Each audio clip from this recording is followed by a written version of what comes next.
Hello everyone, ಹೇಗಿದ್ದೀರಿ ಎಲ್ಲರೂ? ನಾನಿವತ್ತು ನಿಮಗೆ ಸಖತ್ತಾಗಿರೋ ಪನ್ನೀರ್ ಟಿಕ್ಕಾ ಬಿರಿಯಾನಿ ಹೇಗೆ ಮಾಡೋದಂತ ತಿಳಿಸ್ಕೊಡ್ತಾ ಇದ್ದೀನಿ. ತುಂಬಾ ಟೇಸ್ಟಿಯಾಗಿ, ಈಸಿಯಾಗಿ ಮನೆಯಲ್ಲೇ ಹೋಟೆಲ್ಗಿಂತನೂ ರುಚಿಯಾಗಿ ಮಾಡ್ಕೊಳ್ಬೋದು. ಸಖತ್ತಾಗಿರುತ್ತೆ. ಒಂದು ಸತಿ ಟ್ರೈ ಮಾಡಿ. ನಾನು ಹೇಳ್ಕೊಟ್ಟಿರೋ ಸ್ಟೆಪ್ಸ್ನ ಫಾಲೋ ಮಾಡಿ ಹೇಗೆ ಬಂದಿದೆ ಅಂತ ಕಮೆಂಟ್ ಮಾಡಿ. ತುಂಬ ಈಸಿಯಾಗಿ ಮಾಡ್ಕೊಳ್ಬೋದು. ಮೊದಲಿಗೆ ಒಂದು ಬೌಲ್ ತೊಗೊಂಡಿದ್ದೀನಿ. ಇದರಲ್ಲಿ 2 ಸ್ಪೂನಷ್ಟು ಚಿಲ್ಲಿ ಪೌಡರ್ನ ಆ್ಯಡ್ ಮಾಡ್ಕೊಳ್ತಾ ಇದ್ದೀನಿ. ಇದಕ್ಕೆ 3/4 ಸ್ಪೂನಷ್ಟು ಗರಂ ಮಸಾಲ, ಹಾಗೆಯೇ 1/4 ಸ್ಪೂನಷ್ಟು ಟರ್ಮರಿಕ್ ಪೌಡರ್, ಹಳದಿ ಪೌಡಿನ ತೊಗೊಂಡಿದ್ದೀನಿ. ಹಾಗೆಯೇ ಒಂದು 1/4 ಸ್ಪೂನ್ಗಿಂತನೂ ಕಡಿಮೆ ಜೀರಾ ಪೌಡರ್, ಹಾಗೆ 3/4 ಸ್ಪೂನಷ್ಟು ಧನಿಯಾ ಪೌಡರ್, ಒಂದು 3/4 ಸ್ಪೂನಷ್ಟು ಉಪ್ಪು, ನಿಮಗೆ ರುಚಿಗೆ ತಕ್ಕಷ್ಟು ಉಪ್ಪನ್ನು ಸೇರಿಸ್ಕೊಳ್ಳಿ. 1/4 ಸ್ಪೂನಷ್ಟು ಕಸೂರಿ ಮೆಥಿನ ತೊಗೊಂಡಿದ್ದೀನಿ.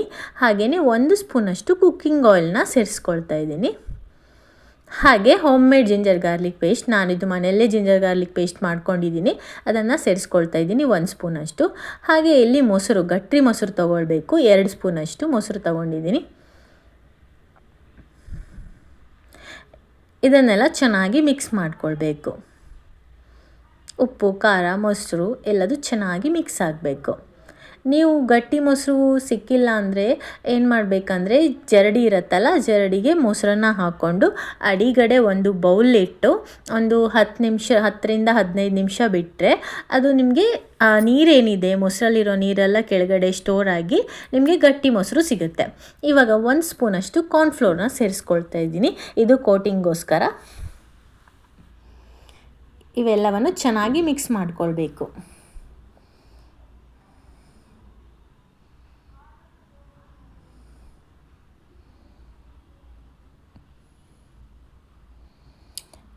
ನಾನಿಲ್ಲಿ 200 ಗ್ರಾಮಷ್ಟು ಪನ್ನೀರನ್ನ ತೊಗೊಂಡಿದ್ದೀನಿ.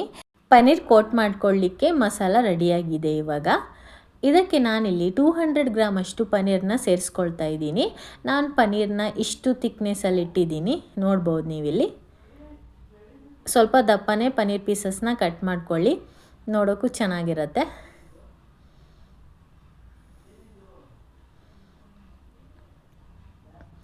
ಇವೆಲ್ಲವನ್ನು ಚೆನ್ನಾಗಿ ಪನ್ನೀರ್ಗೆ ಮಿಕ್ಸ್ ಮಾಡಿಕೊಳ್ಬೇಕು.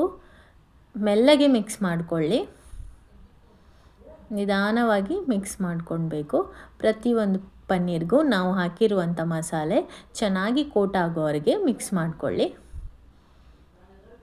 ಮಿಕ್ಸ್ ಮಾಡಿಕೊಂಡು ಒಂದು 10ರಿಂದ 15 ನಿಮಿಷ ಮ್ಯಾರಿನೇಟ್ ಮಾಡಿ ಇಟ್ಟರೆ ಸಾಕಾಗುತ್ತೆ.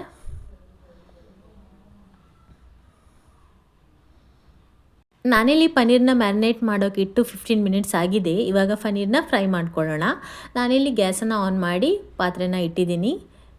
ಪಾತ್ರೆ ಕಾದ್ಮೇಲೆ ಆಯಿಲನ್ನು ಸೇರಿಸ್ಕೊಳ್ಬೇಕು. ಆಯಿಲ್ ಚೆನ್ನಾಗಿ ಕಾಯಬೇಕು, ಮೀಡಿಯಮ್ ಫ್ಲೇಮಲ್ಲಿ ಕಾಯಿಸ್ಕೊಳ್ಳಿ. ಆಯಿಲ್ ಕಾದ್ಮೇಲೆ ಪನ್ನೀರ್ ಪೀಸಸ್ನ ಸೇರಿಸ್ಕೊಳ್ಬೇಕು.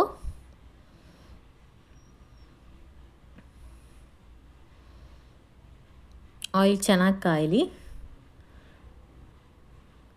ನಾನಿಲ್ಲಿ ಮ್ಯಾರಿನೇಟ್ ಮಾಡಿ ಹೊರಗಡೆನೇ ಇಟ್ಟಿದ್ದೆ, ಫ್ರಿಜ್ಜಲ್ಲಿ ಇಡಬೇಕಂತ ಏನೂ ಇಲ್ಲ.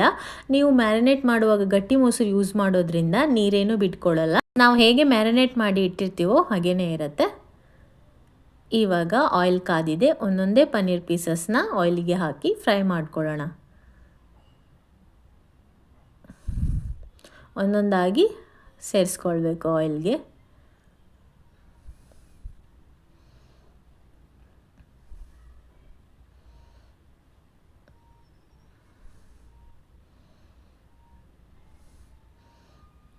ಎರಡು ಕಡೆ ಚೆನ್ನಾಗಿ ಫ್ರೈ ಮಾಡ್ಕೊಳ್ಬೇಕಾಗತ್ತೆ ಪನ್ನೀರ್ ಪೀಸಸ್ನ.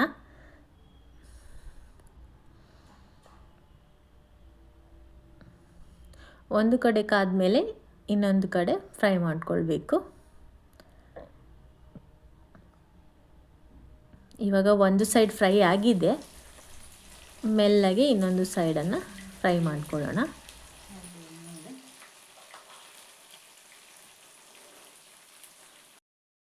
ತುಂಬ ಚೆನ್ನಾಗಿರುತ್ತೆ, ತುಂಬಾ ಟೇಸ್ಟಿಯಾಗಿರುತ್ತೆ ಈ ಪನ್ನೀರ್ ಬಿರಿಯಾನಿ.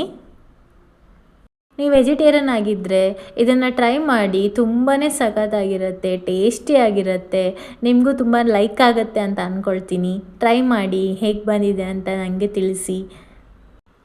ಇವಾಗ ಈ ಪನ್ನೀರ್ ಫ್ರೈ ಆಗಿದೆ, 2 ಸೈಡ್ ಕರೆಕ್ಟಾಗಿ ಫ್ರೈ ಆಗಿದೆ. ಇದನ್ನು ಒಂದು ಪ್ಲೇಟಿಗೆ ತಗೊಳ್ಳೋಣ. ಒಂದೊಂದೇ ಪೀಸಸ್ನ ಎತ್ತಿಟ್ಕೊಳ್ಳೋಣ.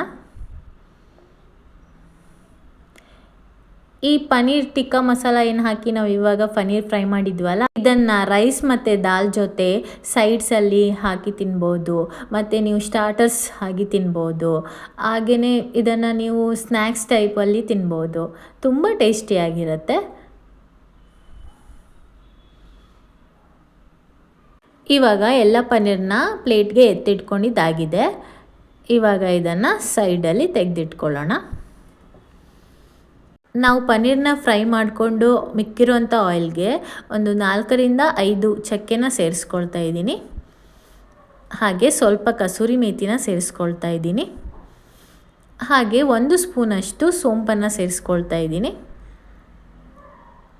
ಹಾಗೆಯೇ 4 ಸಣ್ಣ ಸಣ್ಣ ತುಂಡಷ್ಟು ಕಲ್ಲುವನ್ನು ಸೇರಿಸ್ಕೊಳ್ತಾ ಇದ್ದೀನಿ. 1 ಸ್ಟಾರ್ ಫುಲ್, ಹಾಗೆಯೇ 1 ಮರಾಠಿ ಮೊಗ್ಗು ಮತ್ತು 1 ಸಣ್ಣ ತುಂಡಷ್ಟು ಜಾವಿತ್ರಿ. ನಾವು ಕಲ್ಲುವನ್ನು ಒಗ್ಗರಣೆಗೆ ಸೇರಿಸ್ಕೊಳ್ಳೋದ್ರಿಂದ ಅದರ ಘಮ ಉಂಟಲ್ಲ ಸಖತ್ತಾಗಿರುತ್ತೆ, ತುಂಬಾ ಚೆನ್ನಾಗಿರುತ್ತೆ. ನಾನಿಲ್ಲಿ ಒಂದು 7-8 ಪೀಸಸ್ ಗೋಡಂಬಿನ ಸೇರಿಸ್ಕೊಳ್ತಾ ಇದ್ದೀನಿ. ಒಂದು 4 ಲವಂಗ ಹಾಕಿದ್ದೀನಿ. ಹಾಗೆಯೇ ಸ್ವಲ್ಪ ಜೀರಿಗೆ, ಒಂದು 3/4 ಸ್ಪೂನಷ್ಟು ಜೀರಿಗೆನ ಆಯಿಲ್ ಜೊತೆ ಫ್ರೈ ಮಾಡ್ಕೊಳ್ಳಿಕ್ಕೆ ಸೇರಿಸ್ಕೊಳ್ತಾ ಇದ್ದೀನಿ. ಇದನ್ನು ಲೈಟಾಗಿ ಮಿಕ್ಸ್ ಮಾಡ್ಕೊಳ್ಳೋಣ. 4 ಆನಿಯನ್ಸನ್ನು ಸ್ಲೈಸಾಗಿ ಕಟ್ ಮಾಡಿಕೊಂಡು ಡೀಪ್ ಫ್ರೈ ಮಾಡಿ ಇಟ್ಕೊಂಡಿದ್ದೀನಿ. ಫ್ರೈಡ್ ಆನಿಯನ್ ಅಂತಾರಲ್ಲ, ಅದನ್ನು ಮಾಡಿ ಇಟ್ಕೊಂಡಿದ್ದೀನಿ. ಫ್ರೈಡ್ ಆನಿಯನ್ ಮಾಡುವಾಗ ನೀವು ಜಾಸ್ತಿ ಬ್ರೌನ್ ಮಾಡಬಾರ್ದು.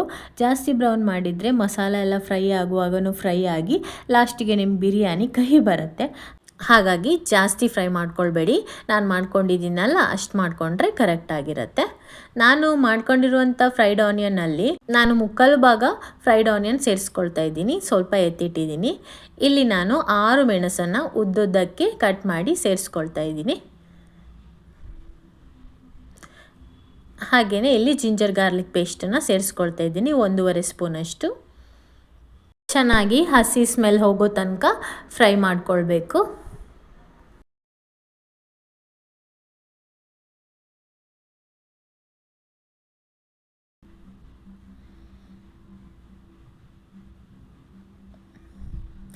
ಇದಕ್ಕೆ ಸ್ವಲ್ಪ ಪುದೀನ ಸೊಪ್ಪನ್ನು ಸೇರಿಸ್ಕೊಳ್ತಾ ಇದ್ದೀನಿ. ಹಾಗೆ ಸ್ವಲ್ಪ ಕೊತ್ತಂಬರಿ ಸೊಪ್ಪನ್ನು ಸೇರಿಸ್ಕೊಳ್ತಾ ಇದ್ದೀನಿ. ಮತ್ತು ಮೀಡಿಯಮ್ ಸೈಜು 2 ಟೊಮೆಟೊನ ಸೇರಿಸ್ಕೊಳ್ತಾ ಇದ್ದೀನಿ. ನೀವು ಟೊಮೆಟೊ ಹುಳಿ ಜಾಸ್ತಿ ಇದ್ದರೆ ಜಾಸ್ತಿ ಸೇರಿಸ್ಕೊಳ್ಳಿಕ್ಕೆ ಹೋಗಬೇಡಿ, ಬಿರಿಯಾನಿ ಹುಳಿ ಆಗುತ್ತೆ. ನೋಡ್ಕೊಂಡು ಹಾಕಿ, ಯಾಕಂದರೆ ನಾವು ಮೊಸರು ಆಲ್ರೆಡಿ ಸೇರಿಸಿರ್ತೀವಿ. ಇವಾಗ ಟೊಮೆಟೊ ಚೆನ್ನಾಗಿ ಫ್ರೈ ಆಗಬೇಕು, ಅಲ್ಲಿ ತನಕ ಫ್ರೈ ಮಾಡ್ಕೊಳ್ಬೇಕು. ನಾನಿಲ್ಲಿ ಉಪ್ಪೊಂದು 1/2 ಸ್ಪೂನಷ್ಟು ಸೇರಿಸ್ಕೊಳ್ತಾ ಇದ್ದೀನಿ. ಆವಾಗ ಪನ್ನೀರ್ಗೆ ಸೇರಿಸ್ಕೊಂಡಿದ್ದೀನಿ, ನೋಡ್ಕೊಂಡು ಸೇರಿಸ್ಕೊಳ್ಬೇಕು. ನೀವು ನಿಮ್ಮ ರುಚಿಗೆ ತಕ್ಕಷ್ಟು ಉಪ್ಪನ್ನು ಸೇರಿಸ್ಕೊಳ್ಳಿ. ಇವಾಗ ಇದಕ್ಕೆ ಒಂದು 1/4 ಸ್ಪೂನಷ್ಟು ಹಳದಿ ಪೌಡರ್ನ ಸೇರಿಸ್ಕೊಳ್ತಾ ಇದ್ದೀನಿ. ಹಾಗೆಯೇ ಒಂದು 1/4 ಸ್ಪೂನಷ್ಟು ಜೀರಾ ಪೌಡರ್, ಒಂದು 1/4 ಸ್ಪೂನಷ್ಟು ಪೆಪ್ಪರ್ ಪೌಡರ್, ಹಾಗೆಯೇ 1.5 ಸ್ಪೂನಷ್ಟು ಧನಿಯಾ ಪೌಡರ್ನ ಸೇರಿಸ್ಕೊಳ್ತಾ ಇದ್ದೀನಿ. ನಾನಿಲ್ಲಿ ಕಮ್ಮಿ ಕ್ವಾಂಟಿಟಿಯಲ್ಲಿ ಪನ್ನೀರ್ ಟಿಕ್ಕಾ ಬಿರಿಯಾನಿ ಮಾಡೋದ್ರಿಂದ ಸ್ವಲ್ಪನೇ ಮಸಾಲೆಗಳನ್ನು ಸೇರಿಸ್ಕೊಳ್ತಾ ಇದ್ದೀನಿ. ನೀವು ಜಾಸ್ತಿ ಕ್ವಾಂಟಿಟಿಯಲ್ಲಿ ಮಾಡೋದಾದರೆ ಜಾಸ್ತಿ ಸೇರಿಸ್ಕೊಳ್ಳಿ, ನೋಡ್ಕೊಂಡು ಸೇರಿಸ್ಕೊಳ್ಳಿ. ನಾನಿಲ್ಲಿ 2 ಸ್ಪೂನಷ್ಟು ಚಿಲ್ಲಿ ಪೌಡರ್ನ ಸೇರಿಸ್ಕೊಳ್ತಾ ಇದ್ದೀನಿ. ಹಾಗೆಯೇ ಒಂದು 3/4 ಸ್ಪೂನಷ್ಟು ಗರಂ ಮಸಾಲ ಪೌಡರ್. ಇವೆಲ್ಲನೂ ಚೆನ್ನಾಗಿ ಮಿಕ್ಸ್ ಮಾಡಿಕೊಳ್ಬೇಕು. ನಾವಾಗ ಪನ್ನೀರ್ಗೆ ಕೋಟಿಂಗ್ ಮಾಡಲಿಕ್ಕೆ ಮಸಾಲ ಯೂಸ್ ಮಾಡಿದ್ವಲ್ಲ, ಆ ಮಸಾಲದಲ್ಲಿ ಉಳಿದಿರುವಂಥ ಮಸಾಲೆಗೆ ಸ್ವಲ್ಪ ನೀರನ್ನು ಸೇರಿಸ್ಕೊಂಡು ಮಿಕ್ಸ್ ಮಾಡಿ ಇದಕ್ಕೆ ಸೇರಿಸ್ಕೊಳ್ಬೇಕು. ಆ ಮಸಾಲನ ಹಾಗೆಯೇ ಚೆಲ್ಲಿಕ್ಕೆ ಹೋಗಬೇಡಿ, ಮಿಕ್ಸ್ ಮಾಡಿಕೊಂಡು ಸೇರಿಸ್ಕೊಳ್ಳಿ. ಇದಕ್ಕೆ ನೀರನ್ನು ಸ್ವಲ್ಪ ಮಿಕ್ಸ್ ಮಾಡಿಕೊಂಡು ಸೇರಿಸ್ಕೊಳ್ಳಿ.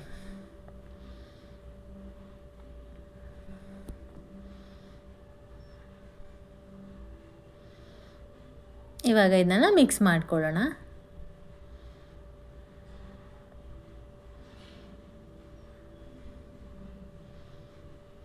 ನಿಮ್ಮ ಮನೆಯಲ್ಲಿ ಚಿಕ್ಕದಾಗಿ ಏನಾದರೂ ಕಿಟ್ಟಿ ಪಾರ್ಟೀಸ್ ಎಲ್ಲ ಇದ್ದಾಗ ನೀವು ಈ ಬಿರಿಯಾನಿನ ಟ್ರೈ ಮಾಡ್ಬೋದು. ತುಂಬಾ ಚೆನ್ನಾಗಿರುತ್ತೆ, ಟೇಸ್ಟಿಯಾಗಿರುತ್ತೆ. ನಿಮ್ಮ ಮನೆಯಲ್ಲಿ ಸ್ಕೂಲ್ಗೆ ಕಾಲೇಜ್ಗೆ ಹೋಗೋ ಮಕ್ಕಳಿಗೆ ಲಂಚ್ ಬಾಕ್ಸಿಗೆ, ಹಾಗೆ ನಿಮ್ಮ ಹಸ್ಬೆಂಡ್ ಲಂಚ್ ಬಾಕ್ಸಿಗೆ ಇದನ್ನು ಮಾಡಿಕೊಡಿ. ತುಂಬಾ ಇಷ್ಟಪಟ್ಟು ತಿಂತಾರೆ. ಟಿಫಿನ್ ಬಾಕ್ಸ್ ಫುಲ್ ಖಾಲಿಯಾಗಿರುತ್ತೆ, ಅಷ್ಟು ಟೇಸ್ಟಿಯಾಗಿರುತ್ತೆ. ಒಂದು ಸತಿ ನಾನು ಹೇಳಿರೋ ಟೈಪಲ್ಲಿ ಟ್ರೈ ಮಾಡಿ, ಹೇಗೆ ಬಂದಿದೆ ಅಂತ ಹೇಳಿ. ಹಾಗೆ ನಾನಿಲ್ಲಿ 1 ಗ್ಲಾಸಷ್ಟು ನೀರನ್ನು ಸೇರಿಸ್ಕೊಳ್ತಾ ಇದ್ದೀನಿ. ನಾವು ಮಸಾಲಾನ ಚೆನ್ನಾಗಿ ಫ್ರೈ ಮಾಡಬೇಕು. ನಾವು ಹಾಕಿರುವಂಥ ಪೌಡರ್ಗಳೆಲ್ಲ ಹಸಿ ವಾಸನೆ ಎಲ್ಲ ಹೋಗಿ ಚೆನ್ನಾಗಿ ಫ್ರೈ ಆಗಬೇಕು. ಅದಕ್ಕೋಸ್ಕರ ನೀರನ್ನು ಹಾಕಿ ಫ್ರೈ ಮಾಡಬೇಕಾಗತ್ತೆ. ಇದನ್ನಿವಾಗ ಚೆನ್ನಾಗಿ ಮಿಕ್ಸ್ ಮಾಡಿಕೊಂಡು ಬಾಯ್ಲ್ ಮಾಡಲಿಕ್ಕೆ ಬಿಡೋಣ. ಚೆನ್ನಾಗಿ ಕುದಿಬೇಕಿದು, ಮಸಾಲೆ ಎಲ್ಲ ಚೆನ್ನಾಗಿ ಕುದ್ದು ಬರಬೇಕು. ಇದನ್ನು ಸ್ವಲ್ಪ ಮುಚ್ಚಿಟ್ಟು ಕುದಿಸೋಣ. ನೋಡಿ, ಚೆನ್ನಾಗಿ ಬಾಯ್ಲ್ ಆಗಿ ಬಂದಿದೆ. ನಾವು ಹಾಕಿರುವಂಥ ಆಯಿಲೆಲ್ಲ ಹೇಗೆ ಮೇಲ್ಗಡೆ ತೇಲಿ ಬರ್ತಾ ಇದೆ ಅಂತ. ಮಸಾಲ ಚೆನ್ನಾಗಿ ಫ್ರೈ ಆದಷ್ಟು ನಾವು ಮಾಡಿರುವಂಥ ರೆಸಿಪಿ ಟೇಸ್ಟಿಯಾಗಿರುತ್ತೆ.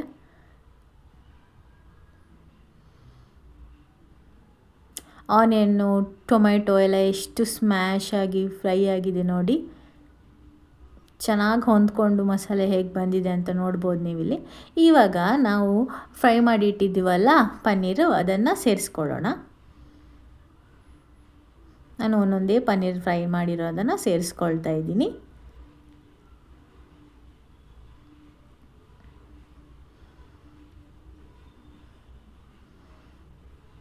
ನಾನು 200 ಗ್ರಾಮ್ ಪನ್ನೀರ್ಗೆ 200 ಗ್ರಾಮ್ ಅಷ್ಟು ಬಾಸುಮತಿ ರೈಸನ್ನು ಆಲ್ರೆಡಿ ಅನ್ನ ಮಾಡಿ ಇಟ್ಕೊಂಡಿದ್ದೀನಿ. ನಾನು ಅನ್ನ ಮಾಡುವಾಗ ಅದಕ್ಕೆ 1 ಸ್ಟಾರ್ ಫುಲ್ಲು, ಮರಾಠಿ ಮೊಗ್ಗು 2, ಹಾಗೆಯೇ 1 ಏಲಕ್ಕಿ, 2 ಲವಂಗ, ಹಾಗೆಯೇ ಉಪ್ಪು, ಒಂದು ಸ್ವಲ್ಪ ಲಿಂಬೆಹಣ್ಣಿನ ರಸ ಸೇರಿಸಿ ಮತ್ತು ಜೀರಿಗೆ ಸ್ವಲ್ಪ ಸೇರಿಸಿ ರೈಸ್ ಮಾಡಿ ಇಟ್ಕೊಂಡಿದ್ದೀನಿ. ಇವಾಗ ನಾವು ಹಾಕಿರುವಂಥ ಪನ್ನೀರ್ಗೆ ಮಸಾಲನ್ನು ಚೆನ್ನಾಗಿ ಮೆಲ್ಲನೆ ಮಿಕ್ಸ್ ಮಾಡಿಕೊಳ್ಬೇಕು.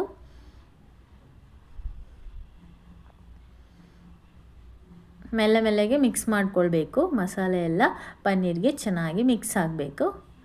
ನಿಧಾನ ಮಿಕ್ಸ್ ಮಾಡಿಕೊಳ್ಳಿ.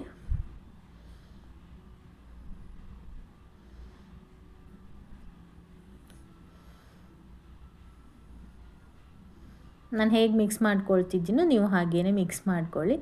ಸ್ವಲ್ಪ ಮೆಲ್ಲಗೆ ಮಿಕ್ಸ್ ಮಾಡಿಕೊಳ್ಬೇಕು.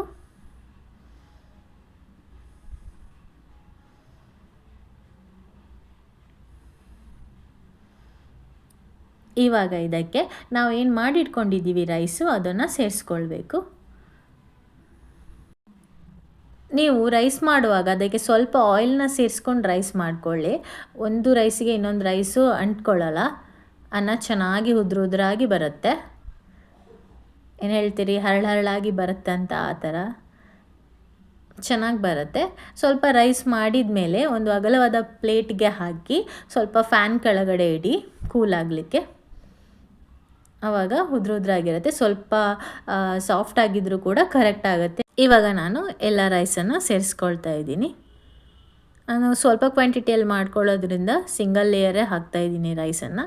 ಫಸ್ಟ್ ಲೇಯರ್ ರೈಸು, ಆಮೇಲೆ ಪನ್ನೀರ್ ಮಸಾಲ, ಆಮೇಲೆ ನೆಕ್ಸ್ಟ್ ಲೇಯರ್ ರೈಸು, ಆಮೇಲೆ ಪನ್ನೀರ್ ಮಸಾಲ, ಹಾಗೆ ಕೂಡ ನೀವು ಆ್ಯಡ್ ಮಾಡ್ಕೊಳ್ಬೋದು. ನಾನಿಲ್ಲಿ ಕಟ್ ಮಾಡ್ಕೊಂಡಿರುವಂಥ ಪುದೀನ ಸೊಪ್ಪನ್ನು ಸೇರಿಸ್ಕೊಳ್ತಾ ಇದ್ದೀನಿ.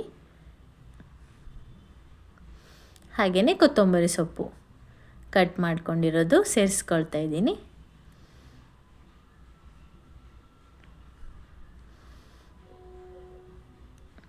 ಹಾಗೆ ನಾನು ಆವಾಗ ಫ್ರೈಡ್ ಆನಿಯನ್ನ ಎತ್ತಿಟ್ಕೊಂಡಿದ್ದೆ ಅಂತ ಹೇಳಿದ್ನಲ್ಲ, ಅದನ್ನು ಇವಾಗ ಸೇರಿಸ್ಕೊಳ್ತಾ ಇದ್ದೀನಿ.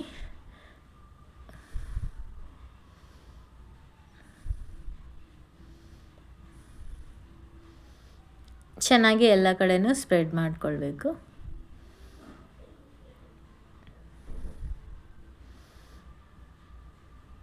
ಇದಕ್ಕೆ ತುಪ್ಪನ ಸೇರಿಸ್ಕೊಳ್ತಾ ಇದ್ದೀನಿ. ತುಪ್ಪ ಒಂದು 3ರಿಂದ 4 ಸ್ಪೂನಷ್ಟು ಹಾಕ್ಕೊಳ್ಳಿ. ನಿಮಗೆ ತುಪ್ಪ ಬೇಡ ಅಂತ ಇದ್ದರೆ ನೀವು ಹಾಗೇ ಮಾಡ್ಕೊಳ್ಬೋದು.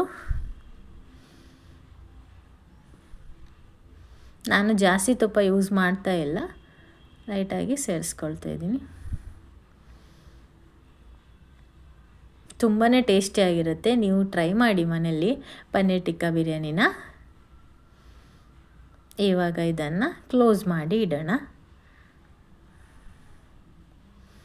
ಕ್ಲೋಸ್ ಮಾಡಿ ಒಂದು 15 ಮಿನಿಟ್ಸು ಲೋ ಫ್ಲೇಮಲ್ಲೇ ಇಡೋಣ. ನೋಡಿ ನಮ್ಮದು ಪನ್ನೀರ್ ಟಿಕ್ಕಾ ಬಿರಿಯಾನಿ ರೆಡಿಯಾಗಿದೆ, ಬಿಸಿ ಬಿಸಿಯಾಗಿದೆ.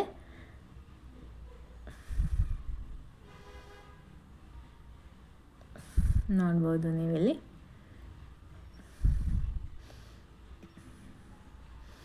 ಇದನ್ನು ಪ್ಲೇಟಿಗೆ ಸರ್ವ್ ಮಾಡ್ಕೊಳ್ಳೋಣ. ನೋಡಿ ಸಖತ್ತಾಗಿರೋ ಪನ್ನೀರ್ ಟಿಕ್ಕಾ ಬಿರಿಯಾನಿ ತುಂಬ ಈಸಿಯಾಗಿ ತುಂಬ ಕ್ವಿಕ್ಕಾಗಿ ಹೇಗೆ ಮಾಡೋದಂತ ತಿಳಿಸ್ಕೊಟ್ಟಿದ್ದೀನಿ. ನೀವು ಮನೆಯಲ್ಲಿ ಟ್ರೈ ಮಾಡಿ ಟೇಸ್ಟ್ ಹೇಗೆ ಬಂದಿದೆ ಅಂತ ಕಮೆಂಟ್ ಮಾಡಿ ತಿಳಿಸಿ.